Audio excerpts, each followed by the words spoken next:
I have a copy of that.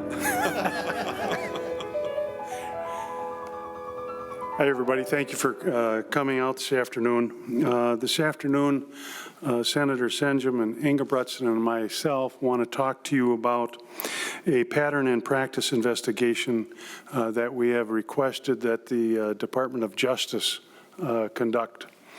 And to paraphrase a letter that the three of us have now sent out to the Department of Justice. On May 25th, the city of Minneapolis exploded into violence with looting, arson, and rioting, which ultimately spread to all corners of our nation.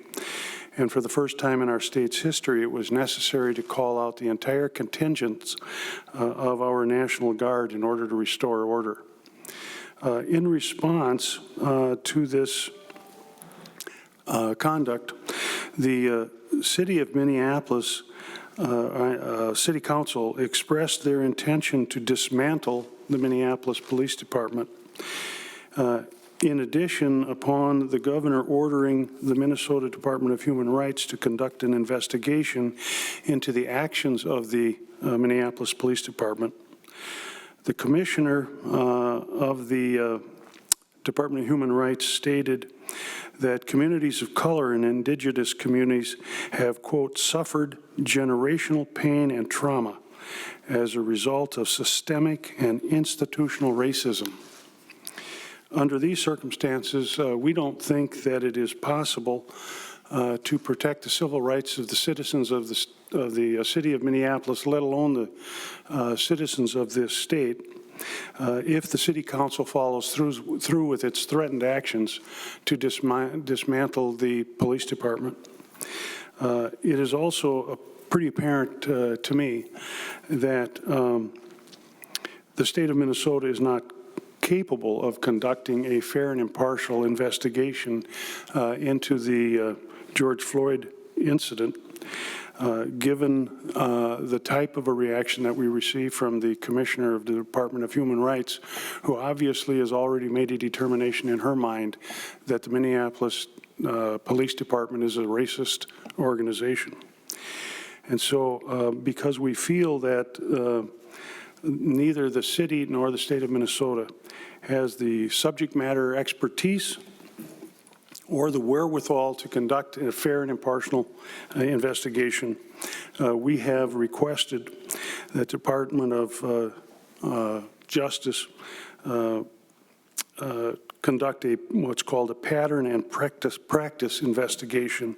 And I would just parenthetically point out for you that a pattern and practice investigation is an investigation that is authorized by Congress to specifically investigate the conduct of law enforcement agencies in terms of allegations of the violations of civil rights of citizens.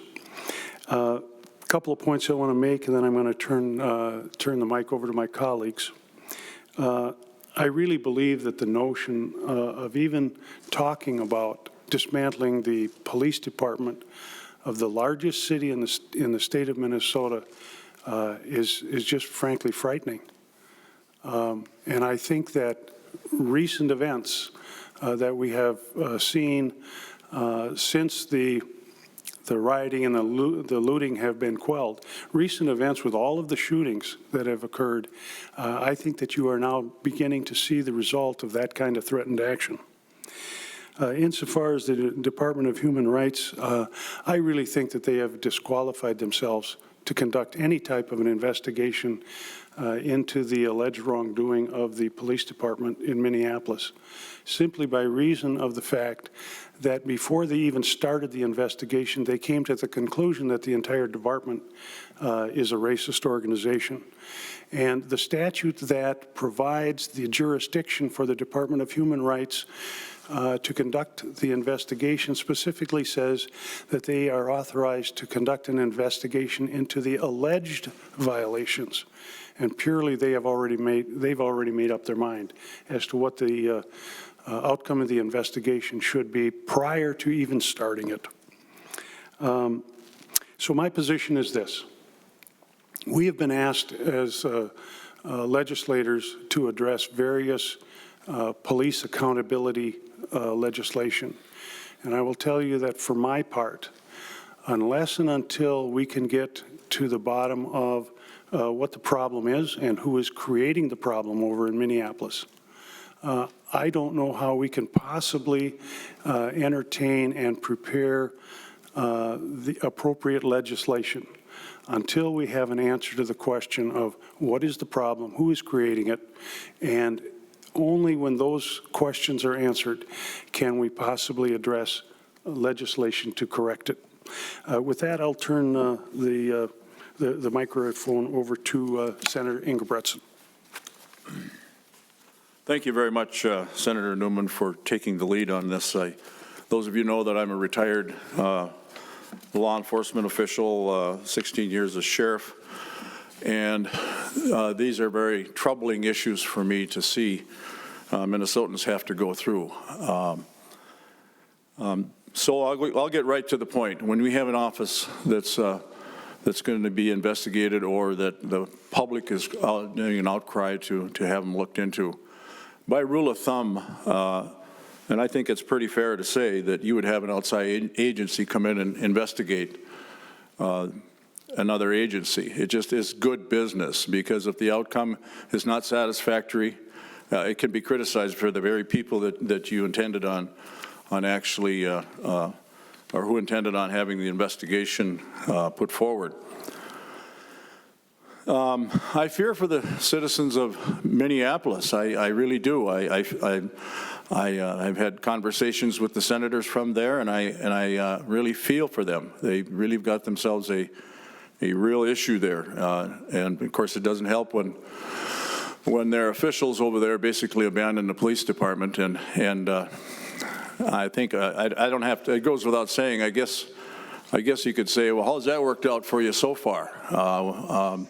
It seems to be kind of a horrible situation going on over there now. We have all kinds of crime going on, and folks, when you lose your law enforcers, the enforcers end up being the criminal aspect, and I think that's now being seen. Whether they're standing down, law enforcement standing down, or whatever they're doing, the bottom line is the public is not getting served, and it behooves somebody to step up. The legislation that the other side of the aisle has brought forward is in some cases very good. Actually, we mirrored some of those issues in the Senate. However, there are some that are just simply unacceptable, or that do take, as Senator Newman said, a lot of time and a lot of effort. Because, folks, this isn't just about Minneapolis. This is about the 3,500 law enforcement officers that are out there serving us every day. So whatever we do here, whatever we do in this institution, affects everybody from Kittson County all the way down to Fillmore County. You know what I'm talking about. It's everybody. So we have to move forward slowly. And part of the bills that were offered to us to actually look at was two that were bothersome to me were the county attorneys turning over the authority to the Attorney General. I don't care what party you're from. I don't care. Again, it's not politics. It's what it is the county attorneys running away from their responsibility. I don't think that they really would want to do that. I can't imagine that. I was elected sheriff, and I never gave up on any of my responsibilities, and I think that should be left up to local control. Now, if they want to use the Attorney General, that's one thing. They can go ahead and do that. But I think that is one part of the legislation that I certainly don't agree with. And the other part was felony voting. What in the world does that have to do with criminal justice reform?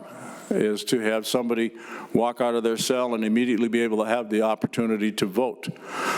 So I'm not sure what's happening and where that's going to end up. I've committed myself on a Judiciary Committee, as well as Chair Limmer, to work moving forward. But this has to be thought out. This has to be a real thoughtful process, because there's too much to lose here if we just do knee-jerk reactions to what was a very, very horrible incident. I would never go along with an incident like that, and I don't think anybody in Minnesota does. So with that, I'll turn it over to my other colleague, Senator Senjum. Thank you, Senator Engebretson.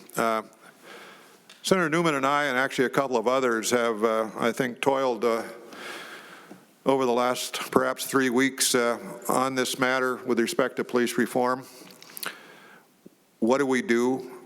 I think almost from the moment George Floyd was killed, the eyes were on the Minnesota legislature, in fact, asking, what are you going to do about it?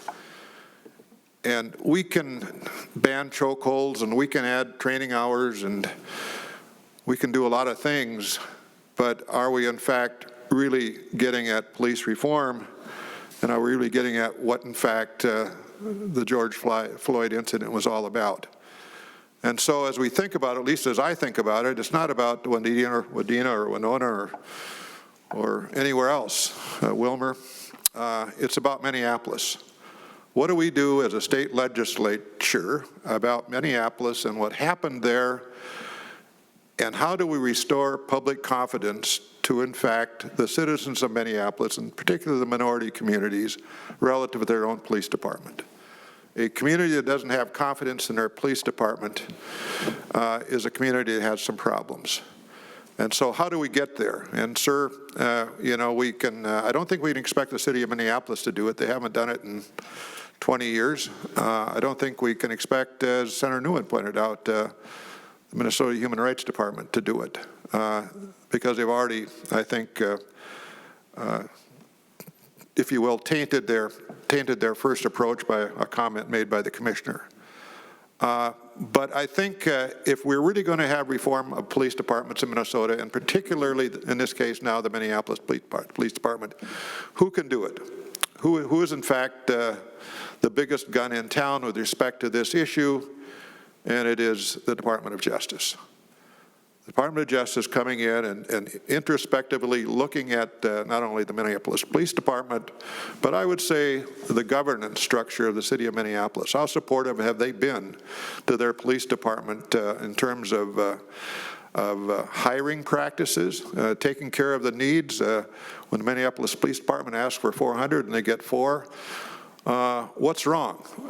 I think it tells us that something's not quite right about that situation, because I think obviously those police officers know full well, you know, what the needs are and what they have needs for in terms of controlling crime in Minneapolis. And the Minneapolis police or city officials, I don't think have listened to them. In fact, as I at least observe it, there's almost a conflict between those two groups, and one would not think that would be the case or should be the case. There ought to be a strong marriage between the police department and the city governance, but I don't think there is.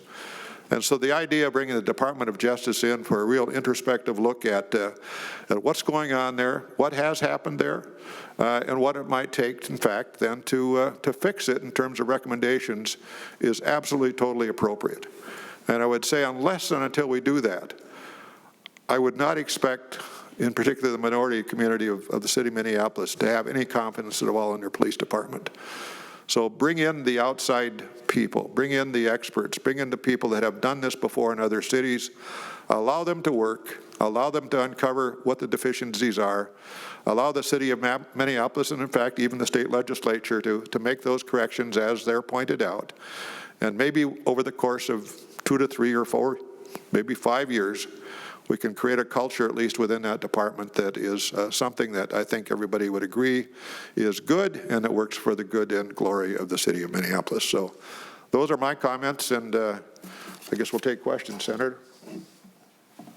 How will this differ from the investigation that the United States Attorney Erica McDonald announced in May?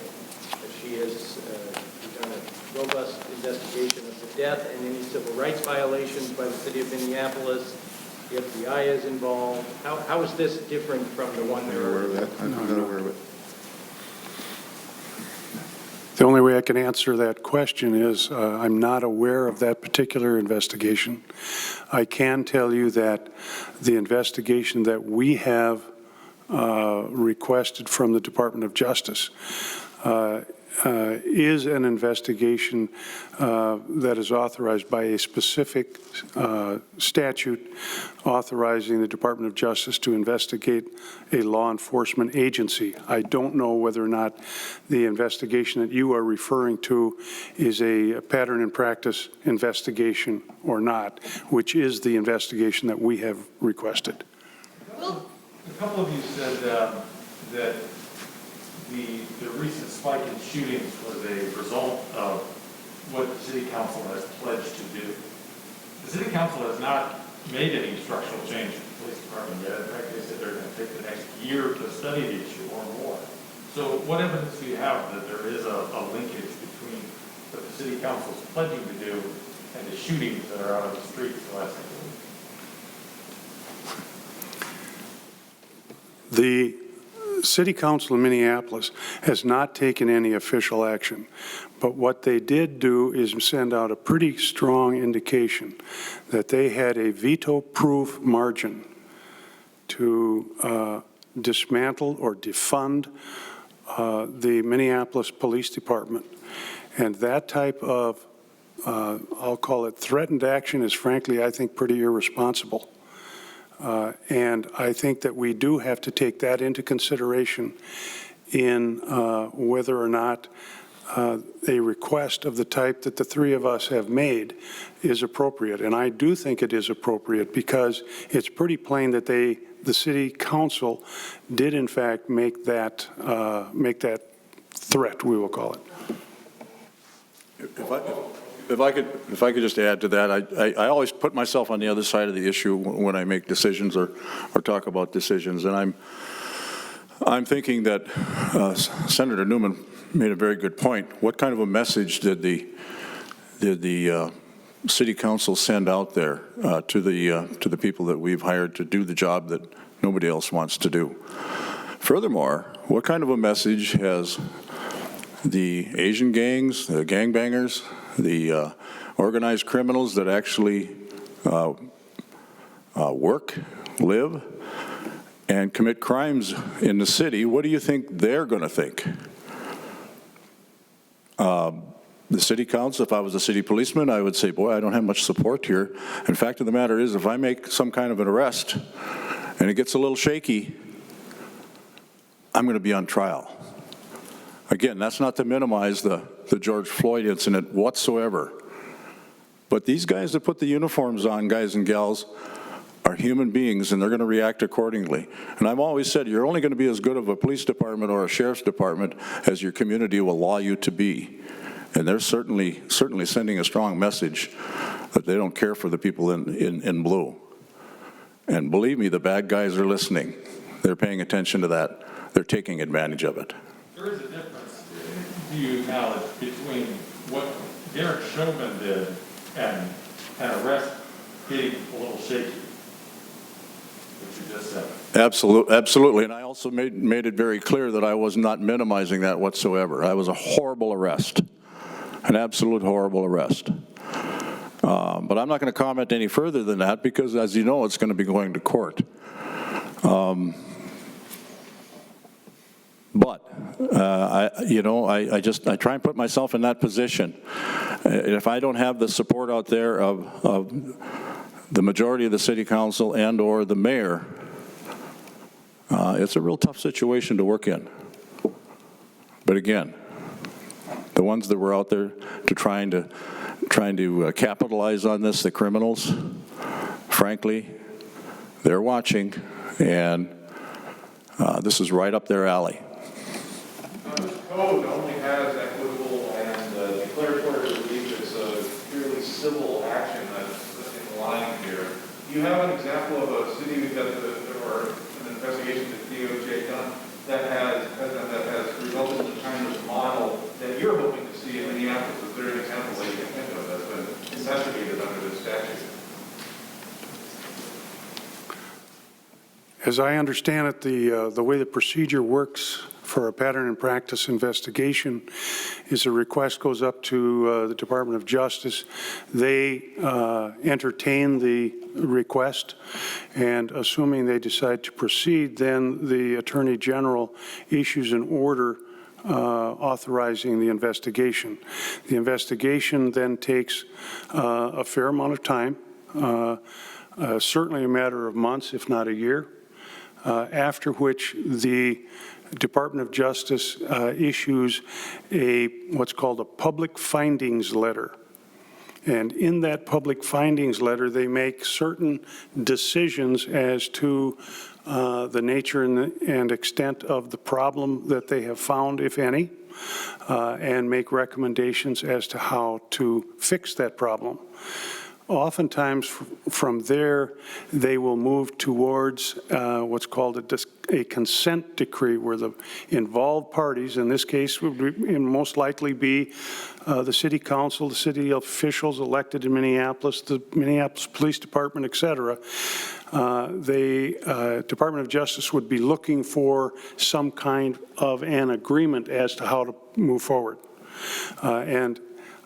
If they are able to accomplish that, then of course the remedy has been found. If the remedy has not been found or determined by agreement, then they move towards litigation.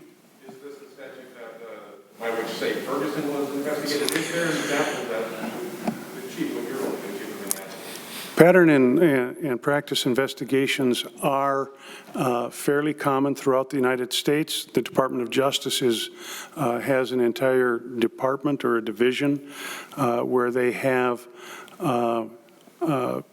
prosecutors and investigators that do nothing but these types of investigations. So they do, in fact, have the necessary expertise and manpower to conduct them. And the Ferguson example that you brought up is a good example of a pattern and practice investigation conducted by the Department of Justice. Do the three of you believe there's evidence of racist policing in Minneapolis, from what you've seen over the years? Would that not be the whole purpose of conducting an investigation before you come to that conclusion? But from what you've seen and read in the newspapers and what has happened recently, is there ample evidence to at least start an investigation? There's ample, in my opinion, ample evidence to request the investigation, because allegations have been made, and there has been some horrible incidences. So having the request for the investigation, I do believe, is really proper.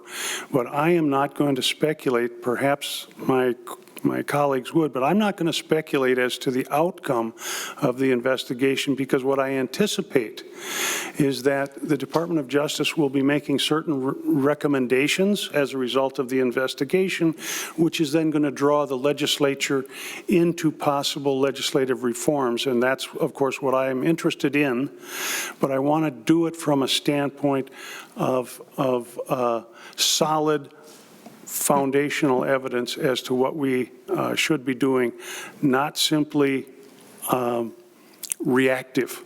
I'm just not interested in that. I don't know if Senator Senchum has anything for Let me just say, people from across Minnesota and frankly around the United States are calling on the Minnesota legislature to do police reform. And that's exactly what this is all about in the way I look at it. How do you do reform without actually going inside the problem and understanding it better? And at that point, you can reform it, perhaps. But reform has to be more than chokeholds and extra training and another person on the post board. There's something way deeper than that, I think, going on, in particular the Minneapolis Police Department. And we have to go inside it. We can't ourselves. But in this case, the Department of Justice going inside the Minneapolis Police Department, Minneapolis governance structure, understanding how we got here. At that point, I think we can perhaps begin to understand, or at least they can, and they can tell us how we go about solving those issues, which I think everybody perhaps has some degree of understanding of. Senators, I've got a question from Dave Mork, who's watching on the live stream. What does the Minneapolis City Council and the conduct of the rioters and others have to do with the civil rights violations by cops? You want to address that?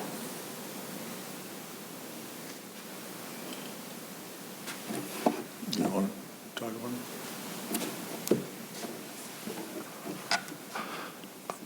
I would say, for one, I think Brother's going to answer as well, I'm not sure we're talking about that right now. I think that's the outcome of what, in fact, we're trying to get at today.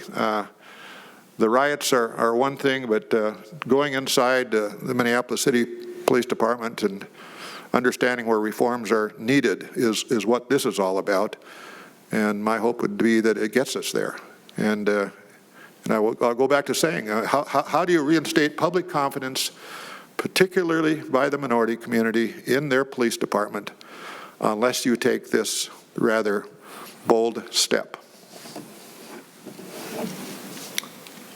Maybe I can answer a couple of questions that you have here with regards to racism, as well as the question of what the city council has to do with racism. That would only be part of the investigation. I would hope that the Department of Justice looks at everything, not just race or racism. I would hope that they look at things that just kind of spring out to me, and I'm assuming to you too, because you folks have reported this, that you have a chief that's worked through the ranks, a nice man. I know him personally very well, sat on a committee with him, trying to do a good job, comes to the chief, or comes to the mayor and says, we need 400 officers. And first of all, I thought, wow, 400 officers, that's an awful lot. But he sold that to the city council, obviously not well enough. But I think Senator Sinja might have been a little bit shy on that. I think they offered up 12 officers. So I would think the investigation is going to take in everything that everybody wants. They want community policing. Community policing to me is getting out of the car, talking to the group of kids on the corner, having the time to do that. But if you don't have the time to do anything but just answer calls back and forth, then the city council has a lot to do with what's going on. As far as the racism in Minneapolis, I don't know exactly the numbers, Tom, on that, but I do know that I think the police shootings that result in death nationwide are less than 1.5% by police officers, period. Less than 1% or 0.5% by police officers. Most of the crime that you do see is race on race. In other words, black on black and white on white. In 2014, the Justice Department, the Federal Justice Department, concluded a 6-year investigation of MPD and had recommendations, among them including earlier intervention and that kind of thing. So there's been another DOJ investigation. I mean, that's only 6 years ago. I don't know about How could this be different? And have you gotten any kind of feedback from DOJ at all, how receptive they're going to be? I mean, they seem to have a lot going on right now. In answer to your second question, no, we haven't heard back from the department, but the letter was only sent to them yesterday, so I wouldn't anticipate they'd have an opportunity to get back to us. As to your first question, if you and I are talking about the same investigation, yes, there was an investigation a number of years ago, but it was not a pattern and practice investigation. It was an investigation that was in less detail than a pattern and practice investigation. In the Senate, the debate was really centered on race, and one of the primary complaints that the Classified members had was that you didn't hear them, you didn't talk to them. I don't see any of them here today. I see 3 white guys from Greater Minnesota, and you're talking about tackling race. Why are there, did you ask anybody, did you try to see common cause? Who did you talk to? Did they respond? Why are they not here? Well, thank you for the question. I was part of that discussion, as you know, on the floor. And yes, it was an awful lot about race. It was brought forward generally by the posse, the so-called posse